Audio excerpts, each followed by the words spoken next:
Assalamualaikum warahmatullahi wabarakatuh.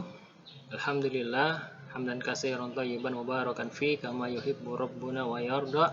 Asyhadu an la ilaha illallah wa asyhadu anna Muhammadan abduhu wa rasuluhu. Allahumma shalli ala nabiyyina Muhammadin wa ala alihi washabbihi wa man tabi'ahum bi ihsanin ila yaumiddin. Ya, alhamdulillah, saudara sekalian, pada kesempatan video kali ini kita akan khusus membahas tentang materi bangun ruang sisi lengkung. Ya, ini adalah materi di semester yang kedua untuk kelas 9. Jika pada kelas 8 yang lalu kalian sudah mempelajari tentang bangun ruang sisi datar, nah, sekarang kita masuk ke pembahasan bangun ruang sisi lengkung. Nah, jadi bangun ruang yang akan kita pelajari di sini ada 3 secara umum, yaitu tabung, kerucut, dan bola. Dari ketiga bangun tersebut, kita akan secara umum juga membahas tentang unsur-unsurnya apa saja, kemudian luasnya apa saja, luas permukaannya, dan yang terakhir adalah volumenya. Nah, khusus untuk video kali ini, di video pertemuan yang perdana, kita akan membahas tentang unsur-unsur dan luas permukaan tabung, insya Allah. Ya, mari kita langsung masuk ke materinya.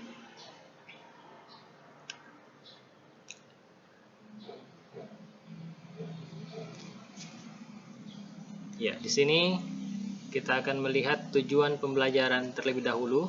Ya, selama dan setelah mengikuti pembelajaran ini, peserta didik dapat mengidentifikasi jaring-jaring dan unsur-unsur tabung dengan tepat.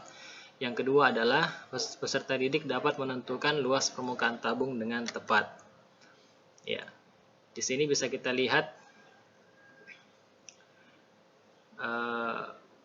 animasi sebuah tabung yang berubah-ubah dari bentuk aslinya ke bentuk jaring-jaringnya. Jadi secara umum tabung itu memiliki 3 sisi, yaitu sisi alas, sisi tutup, dan sisi selimut. Untuk sisi alas dengan sisi tutup itu memiliki luas yang sama dan bentuknya sama, yaitu berbentuk lingkaran.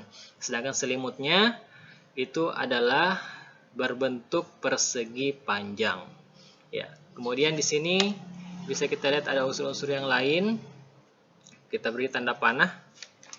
Ya, jadi ada unsur jari-jari, kita simbolkan dengan R. Kemudian diameter kita simbolkan dengan D. Ya, diameter itu adalah 2 kali jari-jari. Kemudian ada tinggi tabung. Ya, jadi unsur-unsur tabung itu secara umum ada namanya sisi alas, sisi tutup atau sisi atas, kemudian sisi selimut yang berbentuk persegi panjang, kemudian ada panjang jari-jari yang nanti akan kita simbolkan dengan huruf R kecil, kemudian panjang diameter yang akan kita simbolkan dengan diameter atau D, di mana D itu adalah 2 kali dari panjang jari-jari. Kemudian yang terakhir adalah tinggi atau kita simbolkan dengan T. Baik, siswa sekalian,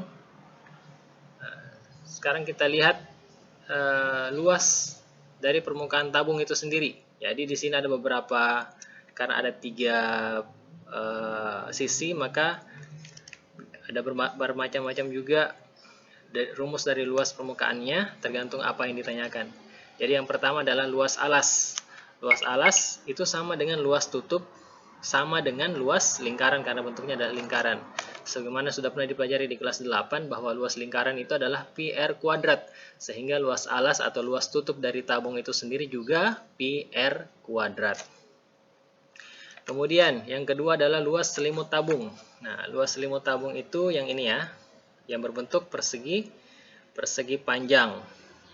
Nah, kalau secara umum luas persegi panjang itu adalah panjang kali lebar. Ya, ini panjangnya, ini lebarnya. Tapi kalau di dalam selimut tabung, panjangnya ini itu merupakan keliling dari lingkaran, karena dia menutupi semua lingkaran alas atau lingkaran tutup.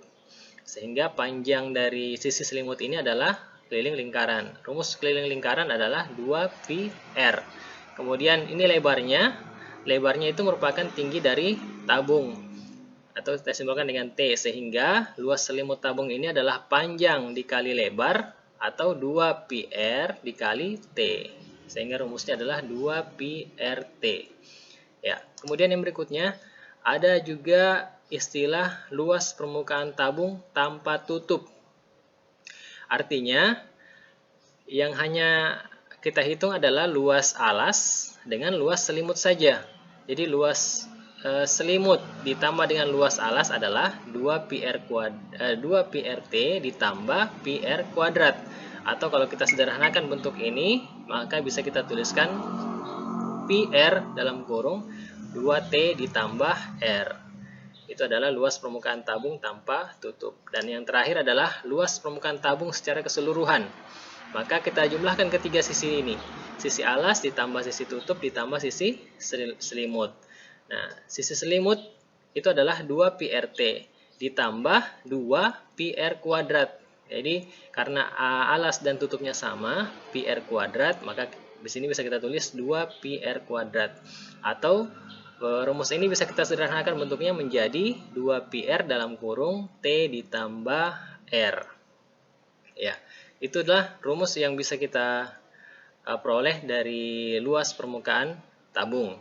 Nah, kemudian kita beralih ke contoh soal. Ya, sekarang kita masuk ke latihan soal.